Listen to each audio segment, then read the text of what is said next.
وعن جابر قال قال رسول الله صلى الله عليه وسلم إن إبليس يضع عرشه على الماء ثم يبعث ثراياه يفتنون الناس فأدناهم منه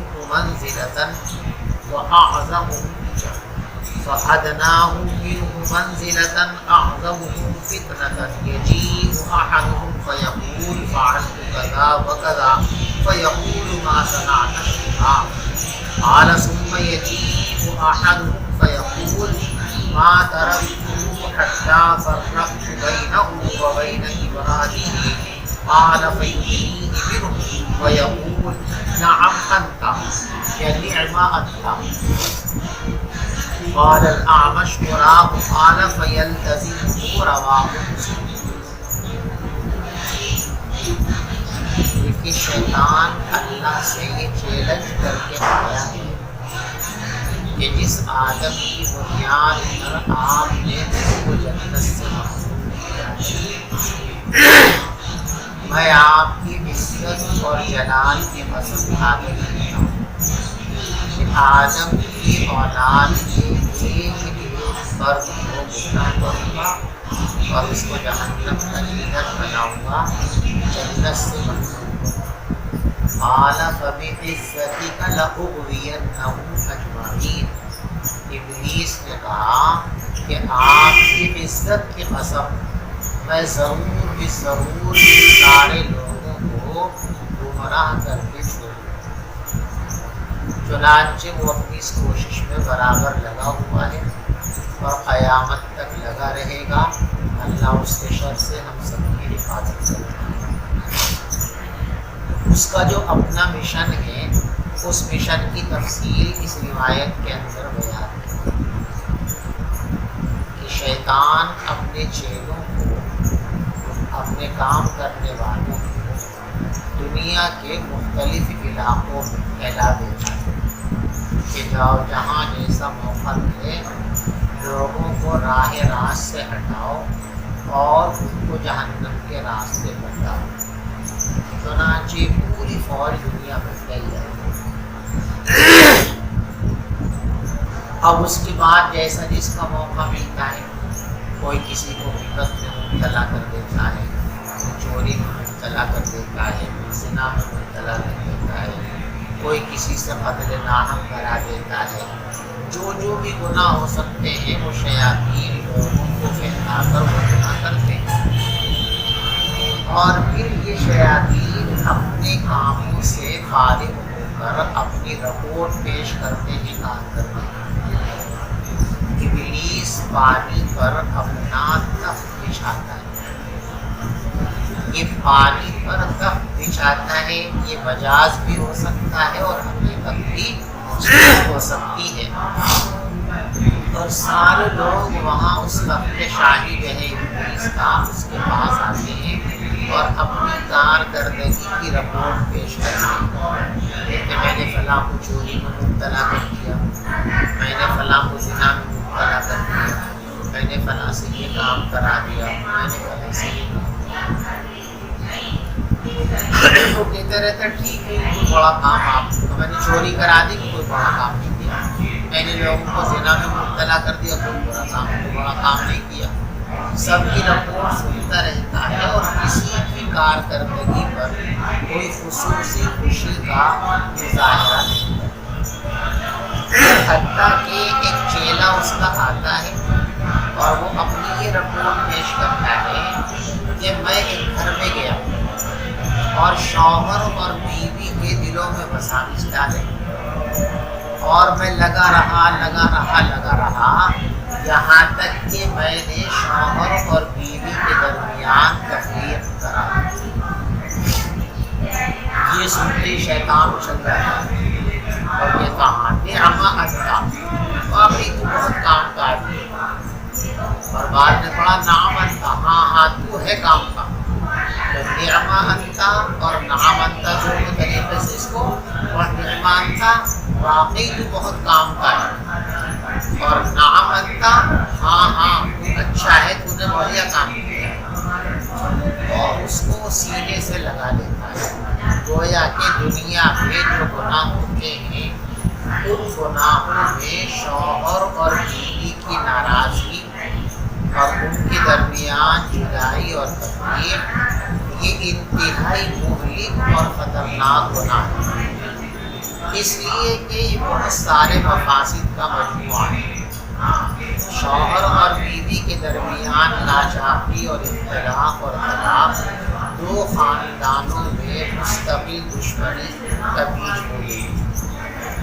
جب دشمنی ہو گئی اب گالیاں بھی ہوں گی، غیبت بھی ہوگی، آبرو ریزی بھی ہوگی، قتل بھی ہو سکتا ہے، تو بہت سارے گناہ خود بخود ہوتے چلے جائیں گے۔ اس کے علاوہ فطری طور پر مرد کو عورت کی ضرورت ہے، عورت کو مرد کی ضرورت ہے۔ جو ان کا جائز انتظام تھا نکاح کے ذریعے وہ انتظام فاسد ہو گیا۔ اب وہ جو ان کی خواہش ہے، عورت کی بھی اپنی ضرورت ہے، ایک بات ہے جب حلال دروازہ بند ہو گیا تو اب وہ اپنی اس ضرورت کو پورا کرنے کے لیے حرام راستہ اختیار کر سکتے ہیں۔ مرد کے لیے حلال دروازہ بند ہو گیا، وہ اپنی اس خواہش کو پورا کرنے کے لیے حرام دروازہ تلاش کرے گا تو زنا بھی ہو، اور زنا اپنے پیچھے بہت سارے فساد لے کر کے آتا، وہ سارے فساد کرتے ہیں۔ اس بیوی اور شوہر کے درمیان جو اولاد پیدا ہو چکی ہے اس اولاد کی تربیت کرنے والا کوئی نہیں رہے گا تو وہ جرائم پیشہ بنے گی۔ پھر شوہر اور بیوی کا جو ملان ہے، جو تعلق ہے، وہ نسل انسانی کی افزائش کا نتیجہ ہے، اور خصوصاً مسلمانوں کی افزائش نسل یہ حضور پاک صلی اللہ علیہ وسلم کی خوشی اور مسرت کا سبب ہے۔ جب وہ ملیں گے، ایک ساتھ رہیں گے، تبھی تو توالد اور تناسل ہوگا، اور جب علیحدہ علیحدہ ہو گئے تو یہ کارہ خیر بھی رک جائے گا۔ تو شوہر اور بیوی کے درمیان انتشار اور اختلاف یہ بہت سارے مفاسد کا مجموعہ ہے۔ اس لیے جب کسی گھر کے اندر شوہر اور بیوی کے درمیان اختلاف، لڑائی اور جھگڑا ہوتا ہے تو شیطان اس پر بے انتہا خوش ہوتا ہے، اور اس کا جو چیلا یہ کارروائی انجام دلاتا ہے اس کو شاباشی دیتا ہے اور اس کو سینے سے لگا لیتا ہے۔ اسی کو روایت کے اندر بیان ہے۔ حضرت جابر رضی اللہ تعالیٰ فرماتے ہیں کہ شیطان اپنا تخت بچھاتا ہے پانی پر، ثم یبعث سرایا، پھر وہ اپنے لشکر روانہ کرتا ہے، یفتنون الناس، اور یہ لشکر لوگوں کو فتنے میں مبتلا کرتے ہیں، گمراہ کرتے ہیں۔ فَأَدْنَاهُمْ مِنْهُ مَنزِلَةً، بس ابلیس کے سب سے قریب ترین مقام پر وہ شیطان ہوتا ہے، اعظمهم فتنة، جو سب سے بڑا فتنہ کرتا ہے، جو انسانوں کو جتنے بڑے گناہ میں مبتلا کر کے آتا ہے، ابلیس اتنا ہی اس کو اپنے نزدیک اور قریب کرتا ہے، اس سے خوش ہوتا ہے۔ فَيَقُولُ یجیء احدهم، چنانچہ ایک شیطان آتا ہے اور وہ یوں کہتا ہے فعلت کذا و کذا، میں نے یہ اور یہ کام کیا۔ فَيَقُولُ مَا صَنَعْتَ شَيْئًا، تو ابلیس کہتا ہے تم نے کوئی خاص کام نہیں کیا۔ راوی کہتے ہیں پھر ایک اور آتا ہے اور وہ کہتا ہے ما ترکتہ، میں نے فلاں کا پیچھا نہیں چھوڑا، حتی فرقت بینہ و بین امراتی، یہاں تک کہ میں نے اس کے اور اس کی بیوی کے درمیان علیحدگی اور تفریق کرا دی۔ یہ علیحدگی اور تفریق ناراضگی والی بھی ہو سکتی ہے، یعنی جب لڑائی اور جھگڑا ہو جاتا ہے تو بیوی مائکے میں جا کر کے بیٹھ گئی کہ میں نہیں آ رہی، شوہر اپنے گھر رکھنے میں بیٹھ گیا کہ میں لینے نہیں جا رہا، تو دوری۔ فرقت بینی و بینہ، تفریق کا مطلب دوری اور تعلقات کی ناہمواری بھی ہو سکتی ہے، اور تفریق کا مطلب طلاق بھی ہو سکتی ہے کہ میں نے اتنی نفرت ان کے اندر پیدا کی، اتنی نفرت ان کے اندر پیدا کی کہ طلاق کی نوبت آ گئی۔ بات سمجھے بھائی؟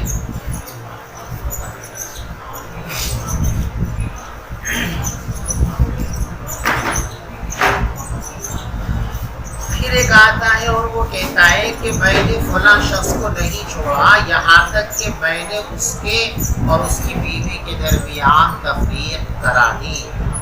اعلیٰ کہتے ہیں فَيُدْنِيهِ مِنْهُ تو وہ شیطان اس کو اپنے نزدیک کر لیتا ہے اور یوں کہتا ہے نعم انت ہاں تو ہے کام کا یا نعم انت ہاں تو بہت اچھا ہے. قال الاعمش اس روایت کے راویوں میں سے ایک راوی ہے حضرت اعمش رحمۃ اللہ. وہ کہتے ہیں کہ مجھے بالکل 100% یقین تو نہیں ہے لیکن یہ یاد ہوتا ہے مجھے دھیان آتا ہے کہ جب یہ حدیث ہم اپنے استاد محترم سے پڑھ رہے تھے تو ہمارے استاد محترم نے اس روایت میں یہ جملہ بھی ہم کو پڑھایا تھا فَيَلْتَزِمُ کہ شیطان اس کی کوری بھر لیتا ہے اس کو سینے سے لگا لیتا ہے اس سے معاہدہ کر لیتا ہے. قال الاعمش اعمش کہتے قرآن میرا خیال یہ ہے کہ بھی کہا تھا استاد محترم نے فَيَلْتَزِمُ شیطان اس کو سینے سے لگا لیتا ہے شیطان اس کی کوری بھر لیتا ہے. رواہ مسلم. سمجھ میں آ گئی بات؟ چلیے. وعنه قال قال رسول الله صلى الله عليه وسلم إن الشيطان قد أيس من أن يعبده المصلون في جزيرة العرب ولكن في التحريش بينهم. رواه مسلم.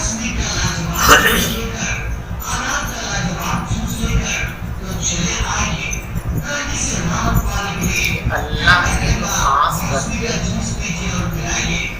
وہ جن علاقوں کے اندر آباد ہو جاتے ہیں ان کے آثار اور برکتیں لمبے زمانے تک اس علاقے میں اس جگہ محسوس کی جاتی ہیں اور پائی جاتی ہیں. کوئی بزرگ کسی شہر میں رہتا ہے کسی گاؤں میں رہتا ہے وہ بزرگ دنیا سے چلے جائیں گے ظاہر بات ہے لیکن بزرگ کے چلے جانے کے بعد بھی اس خطے اور اس علاقے میں ان کی برکتوں کے آثار باقی رہتے ہیں اور وہ محسوس کیے جاتے ہیں. لیکن جب عام اولیاء کو اللہ تبارک و تعالیٰ نے یہ مقام عطا فرمایا ہے تو جن کی وجہ سے لوگ اولیاء بنے تو کون ہے؟ جن کی وجہ سے ولی بنے لوگ کچھ نہیں پتا. حضور پاک صلی اللہ علیہ وسلم کی تربیت اور آپ کی تعلیم کے نتیجے میں تو ولی بنا جو بھی بنا. جس کا حضور سے تعلق نہیں ہے وہ آسمانوں میں بھی اڑ جائے تو ولی ہے یہ نا. تو حضور پاک صلی اللہ علیہ وسلم کی تمام ولایتوں کی بنیاد وہ سید الاولیاء. جب عام اولیاء کی یہ برکت ہے کہ وہ جہاں رہتے ہیں ان کے جانے کے بعد بھی وہاں ان کی برکتیں محسوس کی جاتی ہیں. تو حضور پاک صلی اللہ علیہ وسلم جہاں رہے ہوں اس علاقے میں آپ کی برکتیں محسوس کی جائیں گی نہیں کی جائیں گی. اس روایت میں یہی بیان کیا گیا کہ حضور پاک صلی اللہ علیہ وسلم کا جو مسکن ہے خطۂ حجاز آپ کی برکت یہ ہے کہ قیامت تک کے لیے شیطان نے بھی ہتھیار ڈال دیے. یعنی اس کو بھی یقین ہو گیا کہ میں سر پٹک لوں زمین و آسمان ایک کر دوں محنت کر کے لیکن اس خطے کے اندر دوبارہ کفر نہیں آ سکتا دوبارہ شرک نہیں آ سکتا. اس سے تو شیطان بالکل مایوس ہو چکا کہ اب میں دوبارہ اس خطے کے اندر لوگوں کو بت پرستی کے اندر مبتلا کر دوں یہ نہیں ہو سکتا. سمجھ میں آ رہی بات؟ حجاز یعنی مکہ اور مدینہ. حجاز تو ایک بڑا علاقہ ہے لیکن یہاں مراد اس سے مکہ اور مدینہ اور اس کے اطراف کہ یہ دو شہر قیامت تک کے لیے بت پرستی سے محفوظ کر دیے گئے. اب یہاں کبھی بت پرستی نہیں ہوگی. ہاں جب قیامت آئے گی تو ایسا ہوگا اور جب قیامت آئے گی ایسا ہوگا تو پھر تو دنیا ختم ہو رہی ہے، لہٰذا وہ تو اور نہیں ہونا ہے۔ لیکن جب تک دنیا برقرار رہے گی، قیامت نہیں آئے گی، تب تک کے لیے ان جگہوں کو بت پرستی سے محفوظ کر دیا گیا، ٹھیک ہے۔ لیکن اس کا یہ مطلب نہیں ہے کہ شیطان ہتھیار ڈال کے بیٹھ گیا، بھائی جب یہ لوگ بت پرستی میں مبتلا نہیں ہوں گے تو چلے یہاں سے بستر باندھو، ایسا نہیں۔ مکے اور مدینے میں بھی اپنی کاوشوں میں لگا ہوا ہے۔ مشرک تو ان کو نہیں بنا سکتا، کافر تو ان کو نہیں بنا سکتا، لیکن دوسرے کام تو کرا سکتا ہے، غیبتیں کرا سکتا ہے، چوریاں کرا سکتا ہے، زنا کرا سکتا ہے، یہ کرا سکتا ہے، وہ کرا سکتا ہے، وہ تو ساری کارروائی جاری ہے۔ لیکن حضور پاک صلی اللہ علیہ وسلم کے وجود مسعود کی یہ برکت ہے کہ مکے اور مدینے کے اندر اب قیامت تک بت پرستی انشاءاللہ نہیں ہو سکتی، سمجھے بھائی؟ اسی کو فرمایا قال رسول اللہ صلی اللہ علیہ وسلم، پیغمبر علیہ السلام نے ارشاد فرمایا ان الشیطان قد ایئس یئس کے معنی نا امید ہو جانا، شیطان نا امید ہو گیا ہے اس بات سے کہ لوگ اس کی پوجا کریں، نماز پڑھنے والے لوگ اس کی پوجا کریں۔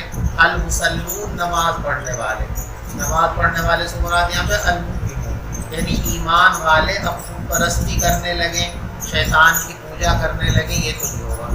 فی جزیرۃ العرب، شیطان مایوس ہو گیا ہے اس بات سے کہ نمازی یعنی مسلمان اس کی پرستش کریں جزیرہ عرب کے اندر۔ دیکھو یہاں ایک سوال چھوٹا سا یہ ہو سکتا ہے کہ کوئی بھی دنیا میں یہ نہیں کہتا کہ میں شیطان کا پجاری ہوں، کوئی بتوں کا پجاری ہے، کوئی سورج کا پجاری ہے، چاند کا پجاری ہے، آگ کا پجاری ہے، کنڈن کا پجاری ہے، پیتل کا پجاری ہے، گڑ کا پجاری ہے، پانی کا پجاری ہے۔ ایسا دنیا میں کوئی نہیں جو یوں کہتا ہے کہ میں تو شیطان کو خدا مانتا ہوں، شیطان کا پجاری، ایسا کوئی بھی نہیں ہے۔ تو شیطان کی عبادت تو کوئی بھی نہیں کرتا، اشکال ہوگا نا، اس کا جواب ذہن کریں۔ یہ سارے کام لوگ جو کرتے ہیں کس کے کہنے سے کرتے ہیں؟ شیطان۔ جب شیطان کے کہنے سے دوسری چیزوں کی عبادت کرتے ہیں تو گویا شیطان ہی کی عبادت ہے۔ کوئی آدمی یوں کہے آپ سے، کسی آدمی سے آپ کو عقیدت ہے، محبت ہے، ٹھیک ہے، اس نے آپ کو کہا بھی دیکھو فلاں کی نگرانی میں جا کر تم یہ کام انجام دو۔ اب وہ آدمی کھڑے ہو کر آپ سے کام کرا رہا ہے، یہ کرو یہ کرو یہ کرو یہ کرو یہ کرو، تو بظاہر تو وہ کرا رہا ہے، لیکن حقیقت میں آپ کس کی بات مان رہے ہیں؟ وہ جو سربراہ ہے جس سے آپ کو عقیدت اور محبت ہے۔ تو شیطان کی براہ راست پوجا نہیں کرتے کہ یہ رہا شیطان کا مجسمہ سے سجدہ کریں، لیکن جس کو بھی اللہ کے علاوہ سجدہ لوگ کرتے ہیں دنیا میں، اس کا سبب کیا ہے؟ شیطان کا اغوا پر سے شیطان کی سازش، تو گویا شیطان ہی کی پرستش۔ تو من ان یعبدوا، لوگ اس کی پوجا کریں، یعنی بتوں کی پوجا کریں، غیر اللہ کی پوجا کریں۔ سمجھ میں آئی بات نہیں؟ ولیکن فی التحریش بینہم، لیکن مسلمانوں کو آپس میں بھڑکانے میں اس کی امید باقی ہے۔ یعنی ایسا تو نہیں ہے کہ یہ جو ہے لوگوں کو کچھ نہ کہے،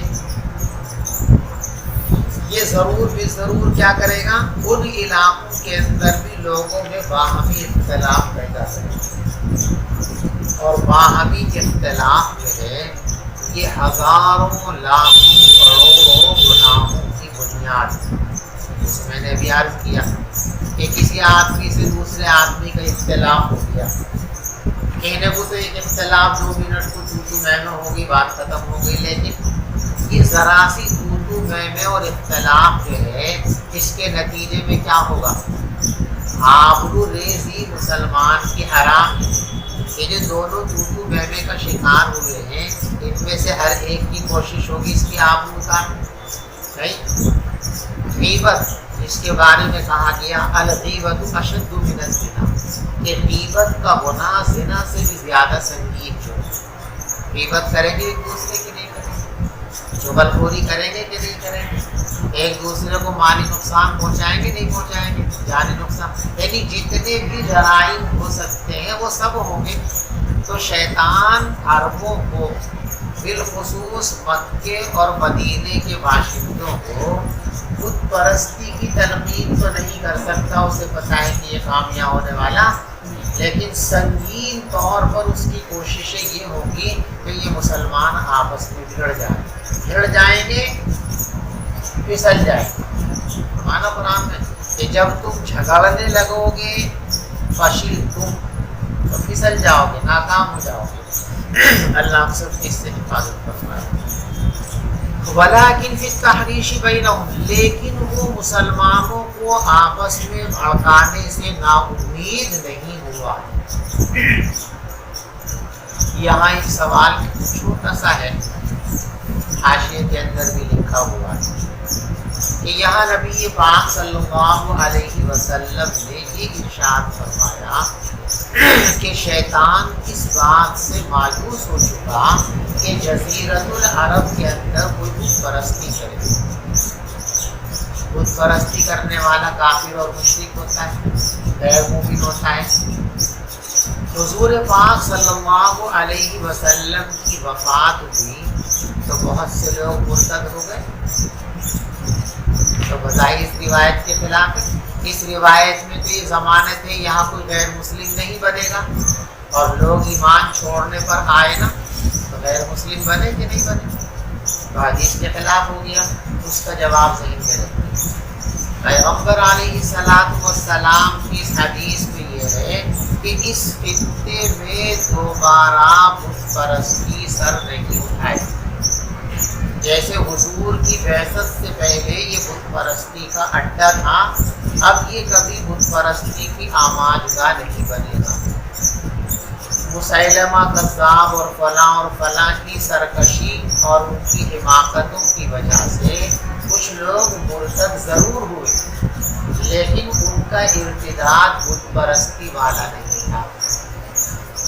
یعنی جیسے کفر کا آپ نے انکار فرمایا ہے، اس ارتداد کے نتیجے میں ویسے کفر کا ظہور نہیں ہوا، اور جیسا کفر وہاں ظاہر ہوا ویسے کفر کی آپ نے ممانعت نہیں فرمائی تھی۔ لہذا ان واقعات ارتداد اور پیغمبر علیہ السلام کی ضمانت کے اندر کوئی تعارض اور ٹکراؤ آپ نے نفی فرمائی ہے بت پرستی کی۔ اور عرب میں جو لوگ مرتد ہوئے تھے وہ بت پرستی کا شکار نہیں ہوئے۔ کچھ لوگوں نے زکوٰۃ دینے سے انکار کر دیا تھا تو ان کا ارتداد تھا۔ کچھ لوگوں نے حضور پاک صلی اللہ علیہ وسلم کو پیغمبر آخر الزمان نہ مان کر مسیلمہ کو اور اسود انسی کو اپنا جو ہے پیغمبر مان لیا تھا، لیکن بتوں کی پوجا تو کفر تو آیا لیکن بت پرستی کی شکل کے اندر نہیں آیا۔ پر آپ نے جو گارنٹی اور ضمانت کی تھی وہ کس چیز کی تھی کہ اب دوبارہ یہاں پر بت پرستی، یعنی جو کچھ ہوا اس کی آپ نے جو ہے اس کا انکار نہیں فرمایا تھا، اور جس کا انکار فرمایا وہ الحمدللہ ابھی تک وہاں نہیں ہوا، اور خدا کرے قیامت تک اس سب کی حفاظت ہوتی رہے، خاص طور پر ہم سب کی حفاظت۔ چلیے بھائی، الفصل الثاني عن ابن عباس أن النبي صلى الله عليه وسلم جاءه رجل فقال إني أحدث نفسي بشيء بأن أكون حمامة أحب إلي من أن أتكلم به. قال الحمد لله الذي رد أمره إلى الوسوسة. رواه أبو داود. عبداللہ ابن عباس رضی اللہ تعالیٰ عنہ سے مروی ہے کہ نبی پاک صلی اللہ علیہ وسلم کے پاس ایک شخص آئے، فقال انی احدث نفسی بالشیء، میں اپنے دل میں کچھ محسوس کرتا ہوں، میں اپنے نفس سے کچھ باتیں کرتا ہوں، یعنی میرے دل میں کچھ خیالات آتے ہیں، بیٹھا رہتا ہوں۔ دل انسان کا ایک ایسا آلہ ہے کہ یہ 24 گھنٹے جاری رہتا ہے، ایک سیکنڈ کے لیے بھی اس کا کام رکتا ہے۔ اور دل کے کاموں میں سے ایک کام ہے ورود فی القلب، دل میں خیالات کا آنا۔ یہ خیالات اچھے بھی ہوتے ہیں، یہ خیالات برے بھی ہوتے ہیں۔ جو برے خیالات ہوتے ہیں ان کو اصطلاح کے اندر وسوسہ ہے، یعنی انسان کے دل کے اندر وساوس آتے رہتے ہیں اور بڑے خطرناک وساوس آتے ہیں۔ ایک صحابی تشریف لائے اور انہوں نے اپنا شکوہ کیا کہ حضرت میں اپنے ایمان کے لیے بڑا خطرہ محسوس کر رہا ہوں، میں بیٹھا رہتا ہوں تو ایسے گندے گندے خیالات، ایسے برے برے خیالات اور ایسے مہلک وساوس میرے دل میں آتے ہیں کہ میں ان کو زبان پہ نہیں لا سکتا۔ اگر مجھے یوں کہا جائے کہ دیکھو جو گندے خیالات تمہارے دل میں آئے ان کو بولو، اور نہیں بولو گے تو یہ رہی آگ کی بھٹی، اس میں ڈال دے دو۔ اتنے برے وسوسے ہیں کہ میں آگ میں کود کر کوئلہ جل جاؤں یہ تو گوارا کر لوں گا، لیکن ان خیالات اور وساوس کو زبان پر لاؤں یہ نہیں ہو سکتا مجھ سے۔ اتنے برے خیال، یعنی اتنے گندے اور مہلک وساوس ہیں کہ زبان پہ لانا بھی میرے لیے ممکن نہیں ہے۔ تو آپ نے فرمایا سچ ہے، یہ بات ایسے ہی ہوتا ہے، یعنی جو تم کہہ رہے ہو کہ مجھے ان وساوس سے بے پناہ نفرت ہے، کیا واقعتاً یہ نفرت ہے؟ فرمایا جی ہاں۔ تو آپ نے فرمایا اللہ کا شکر ادا۔ دل میں جو وساوس آتے ہیں اگر ان وساوس کو دل میں جگہ دے دی جائے تو یہ ایمان کی موت کی طرف جانا ہے، لیکن دل میں آنے والے گندے وساوس اور خیالات کو اگر دل میں جگہ نہ دی جاوے تو پھر سمجھیے کہ یہ عین ایمان ہے، ایمان کی علامت ہے۔ بھئی رسول پاک صلی اللہ علیہ وسلم کے بارے میں، قرآن کے بارے میں، اللہ کے بارے میں، دین اسلام کے بارے میں جو بری بات دل میں آ رہی ہے اس سے کسے تکلیف ہوگی؟ مومن ہے اسی کو تو تکلیف ہوگی، کافر تو وہ ساری باتیں کرتا ہی ہے۔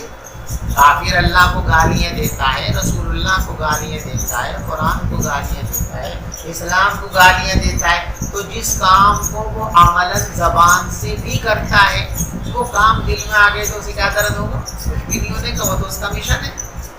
لیکن کسی کے دل میں آتے ہی وہ تڑپ رہا ہے، اس کا مطلب یہ ہے کہ وہ کفر سے بیزار ہے اور اس کے دل میں اسلام کی محبت ہے، اللہ کی محبت ہے، قرآن کی محبت ہے اور اللہ کے رسول صلی اللہ علیہ وسلم کی محبت ہے۔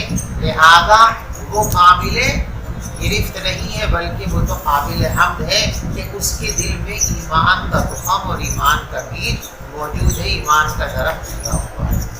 تو جب یہ بات انہوں نے کہی تو حضور نے فرمایا الحمدللہ، اللہ کا شکر ہے۔ پیغمبر علیہ السلام کے پاس ایک شخص آئے اور یوں کہا انی احدث نفسی بالشیء، میرے دل میں کچھ باتیں آتی ہیں، لأن اکون، یہ لام تاکید کا ہے، سمجھ گئے بھائی؟ لأن، یقیناً یہ بات کہ میں جل کر کوئلہ ہو جاؤں، احب الیہ، یہ میرے نزدیک زیادہ پسندیدہ ہے، من ان اتکلم بھی، اس کے مقابلے میں کہ میں ان وسوسوں کو زبان پر لاؤں۔ جل جاؤں، مر جاؤں یہ تو آسان ہے، لیکن ان باتوں کو زبان پر لاؤں یہ میرے لیے ممکن نہیں ہے۔ تو پیغمبر علیہ السلام نے ارشاد فرمایا الحمدللہ الذی رد امرہ الی الوسوسہ، تمام تعریفیں اس اللہ کے لیے ہیں جس نے اس کے معاملے کو لوٹا دیا وسوسے تک۔ دیکھو ردہو کے اندر جو وہ ضمیر ہے اس کا مرجع ابلیس اور شیطان بھی ہو سکتا ہے اور وہ مومن بھی ہو سکتا ہے جس کے دل کے اندر وسوسہ ہے۔ اگر مرجع شیطان کو بنائے تو ترجمہ یوں ہوگا تمام تعریفیں اس اللہ کے لیے ہیں جس نے شیطان کی کوششوں کو وسوسے کی طرف دے دیا، یعنی صرف وسوسے کی حد تک رہ گیا، یہ مومن بندہ کفر تک، شرک تک نہیں پہنچا۔ اور اگر اس مومن کی طرف تک کریں گے جس کو تو کریں گے تمام تعریفیں اس اللہ کے لیے ہیں جس نے اس شخص کے معاملے کو وسوسے کی طرف موڑ دیا، یعنی کفر کی طرف اس کو نہیں جانے دیا۔ تو ردہو کے اندر جو او ضمیر ہے، اس کا مرجع ہم ابلیس کو بھی بنا سکتے ہیں، اس کا مرجع اس مبتلا بھی کو جس کے دل کے اندر وساوس آ رہے ہیں اس کو بھی بنایا جا سکتا ہے۔ رواہ ابو داؤد۔ دیکھو یہ روایت جو یہاں پر ابو داؤد شریف کے حوالے سے آئی ہے، ابو داؤد شریف کے اندر یہ روایت موجود تو ہے، ابو داؤد شریف کے اندر یہ روایت کتاب الادب باب فی رد الوسوسہ کے اندر، لیکن یہ جو الفاظ یہاں بیان کیے گئے ہیں یہ الفاظ بعینی ابو داؤد شریف کے اندر نہیں، مضمون کہے یہ، لیکن بعینی یہی الفاظ یہ ابو داؤد شریف کے اندر نہیں ہیں، بعینی یہ الفاظ شرح السنہ کے اندر ہیں۔ علامہ بغوی رحمۃ اللہ علیہ جن کی اصل کتاب ہے مصابیح السنہ، اس میں اضافہ کر کے مشکات بنائی گئی ہے، تو علامہ بغوی رحمۃ اللہ علیہ نے حدیث کی ایک اور مشہور کتاب لکھی تھی جو میں نے آپ کو بتائی تھی، جس کا نام ہے شرح السنہ، جو 16 جلدوں کے اندر چھپی ہوئی بہت شاندار کتاب ہے۔ دیکھنا چاہو تو یہاں ہمارے بہت عمدہ کتاب ہے، 16 جلدوں میں چھپی شرح السنہ، ٹھیک ہے۔ یہ الفاظ تو یہاں آپ نے پڑھے ہیں بعینی ہی، یہ الفاظ شرح السنہ کے اندر ہیں، ابو داؤد کے اندر نہیں ہے۔ ابو داؤد کے الفاظ میں تھوڑا سا فرق ہے، اسی لیے میں نے نیچے لکھ دیا ہے، میں نے سکون میں کچھ نظر آیا آپ کو؟ هذه الفاظ فی شرح السنہ، یہ الفاظ جو یہاں آپ نے پڑھے ہیں یہ شرح السنہ میں، آپ سمجھ میں آ رہی؟ جب میں نے تخریج کا کام کیا اس کتاب پہ تو اس وقت میں نے بین السطور کے اندر روایتوں کے فرق پر کلام کیا ہے، میں نے وضاحت کی ہے هذه الالفاظ فی شرح السنہ، یہ الفاظ شرح السنہ میں ہیں، وفی ابی داؤد بالفاظ مختلفہ، اور ابو داؤد کے اندر یہ روایت ذرا اختلاف الفاظ کی صورت میں آئی، بات سمجھ میں آ رہی ہے آپ کو؟ وعن ابن مسعود قال قال رسول الله صلى الله عليه وسلم إن الشيطان لمد بابن آدم وللملك لمد، فأما لمة الشيطان فيعاد بالشر وتكذيب بالحق، وأما لمة الملك فيعاد بالخير وتصديق بالحق، فمن وجد ذلك فليعلم أنه من الله فالحمد لله، ومن وجد الأخرى فليتعوذ بالله من الشيطان الرجيم۔ ثم قرأ الشيطان۔ دیکھو لمت یہ علمام سے ماخوذ ہے، اور اس کے معنی ہے قرب، اصابت، نزول۔ یہاں آپ ہندی میں اردو میں اس کا ترجمہ کر سکتے ہیں چوکا، ٹھیک ہے۔ کوئی بھی مثال کے طور پہ دیکھیے آپ کے ہاتھ میں یہ ہم کیا چوک ہے، کیا اس میں کا چوکا مار دیا، چوکا مار دیا، کسی کو عربی زبان میں کہتے ہیں لمحہ، تو کسی کو ایسی کوئی چیز چبھا دینا، اور چبھائیں گے تو اس پر اثر مرتب ہوگا نا، تو اس کو ہماری ہندی میں کہتے ہیں چوکا اور کچوکا، مراد اس سے اثر ہے، یعنی اللہ تبارک و تعالیٰ نے انسان کی تخلیق اس طرح فرمائی ہے کہ شیطان کو بھی یہ تصرف اور اختیار دیا ہے کہ وہ انسان کے دل میں کچوکے لگا سکے، یعنی اپنے اثرات دل میں ڈال سکے، اور ایک فرشتہ بھی انسان کے ساتھ لگا ہوا ہے، اس کو بھی اللہ نے اس پر معمور کیا ہے کہ وہ انسان کے قلب پر اپنے اثرات ڈال سکے۔ تو شیطان بھی دل پر اثرات ڈالتا ہے، فرشتہ بھی دل پر اثرات ڈالتا ہے، تو قلب انسانی یہ شیطان کے وساوس کا بھی مورد ہے اور فرشتوں کے الہام کا بھی مورد ہے۔ فرشتے بھی یہاں خیالات ڈالتے رہتے ہیں اور شیاطین بھی انسان کے دل میں خیالات ڈالتے رہتے ہیں، دونوں کو اللہ نے لگایا ہوا ہے۔ فرشتہ انسان کی مدد کے لیے لگا ہوا ہے اور شیطان انسان کے امتحان کے لیے لگا ہوا ہے۔ یہ میں نے وضاحت اس لیے کی ہے کہ آپ یہ کسی کے ذہن میں بھی آ سکتا ہے بھئی اللہ تبارک و تعالیٰ نے کیوں لگایا شیطان کو؟ نہ شیطان کو لگاتے نہ وہ انجیکشن لگاتا نہ یہ گناہوں کی طرف جاتا تو اللہ نے بلا وجہ کیوں لگا دیا؟ بلا وجہ نہیں لگایا، امتحان کے لیے لگایا کہ کون ایسا ہے کہ اس کے اثر کو قبول کرتا ہے، کون ایسا ہے جو اس کے اثرات کو قبول، جو اثرات کو قبول کر لے وہ اللہ کے یہاں پسندیدہ نہیں ہے، اور جو اثرات کو قبول نہ کرے وہ اللہ کا محسوس کرتا ہے۔ تو شیطانی اثرات کا بھی مورد ہے قلب انسانی، اور ملکی اور فرشتوں کے اثرات کا بھی مورد ہے قلب انسانی۔ جب شیطان اپنے اثرات قلب انسانی پر ڈالتا ہے تو انسان کے دل میں بری باتیں آنے لگتی ہیں، چوری کر لوں، ڈکیتی کر لوں، گالی کر لوں، زنا کر لوں، فلاں کر لوں، فلاں کر لوں۔ جب فرشتہ اپنا اثر ڈالتا ہے تو خیر کے جذبات پیدا ہوتے ہیں، لاؤ تسبیح پڑھنے بیٹھ جاؤں، لاؤ نفلیں پڑھنے لگوں، لاؤ قرآن پڑھنے لگوں، لاؤ کوئی خیر کی بات کرنے لگوں، چلو کسی غریب کی مدد کر لوں۔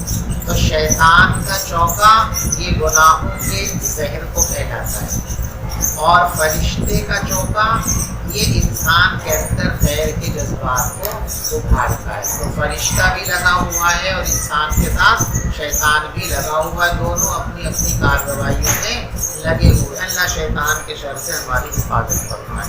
بات سمجھ میں آئی بھی؟ قال رسول اللہ، اللہ کے رسول صلی اللہ علیہ وسلم نے ارشاد فرمایا، ان للشیطان لمۃ فی ابن آدم، شیطان کا بھی ایک چوکا ہے، ایک اثر ہے انسان کے دل پر، اور فرشتے کا بھی ایک تصرف ہے انسان کے دل پر۔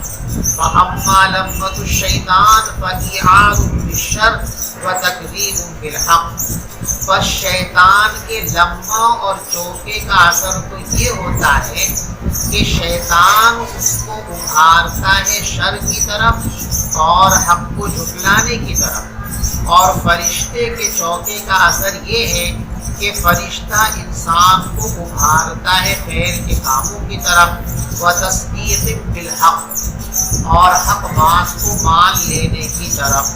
فمن وجد ذلك فليعلم انه من الله، لہذا جب دل میں برائیوں کے خیال آئیں تو سمجھ جاؤ کہ یہ خیالات کہاں سے آ رہے ہیں؟ شیطان کی طرف سے آ رہے۔ فلیستعذ باللہ، تو فوراً اللہ کی پناہ مانگو، اعوذ باللہ من الشیطان الرجیم۔ جب بھی شیطانی اثرات محسوس کرو تو فوراً تحفظ کرو، بلکہ شیطان کے اثرات ہم پر غالب ہی نہ ہو، اس کا علاج ہی استعاذہ ہے۔ ابن القیم رحمۃ اللہ علیہ نے اپنی کتاب کے اندر 10 امور لکھے ہیں کہ جو آدمی ان 10 کاموں کا اہتمام کرے گا وہ ہمیشہ شیطان کے اثرات سے محفوظ ہے۔ ان 10 کاموں میں سے ایک کام ہے تحفظ کا اہتمام، وقتاً فوقتاً اعوذ باللہ من الشیطان الرجیم، اللہم انی اعوذ بک من الفتن، تحفظ پڑھتا رہے، وقتاً چلتے پھرتے اٹھتے بیٹھتے، ایک عربی انشاءاللہ یہ کام کرے گا۔ سمجھ میں آتی بات ہے؟ اور ایک کام حضرت نے لکھا ہے، ہما وقت باوضو رہنا، جو آدمی ہر وقت باوضو رہنے کا اہتمام کرے گا تو جہاں اس کو اور فضیلتیں ملیں گی، مثلاً ایک فضیلت یہ ہے کہ جب بھی ایسے انسان کی وفات ہوگی تو ایسا انسان جو ہے وہ شہید کہلائے گا، اس کو شہادت کا درجہ ملے گا ہمیشہ۔ ضرورت ہو تب بھی، جیسے نہیں کہ نماز پڑھنی ہے، قرآن پڑھنا ہے تو چلو وضو کر لو، نہیں، کوئی عبادت پیش نظر ہو یا نہ ہو، جیسے ہی وضو کر کے فوراً وضو کر لو۔ ہمیشہ 24 گھنٹے باوضو رہنے کا اہتمام کرنا یہ شیطان کے اغوا اور شر سے محفوظ رکھتا ہے۔ تو اس کا عادی ہو جائے گا انشاءاللہ شیطان کے اثرات اس آدمی پر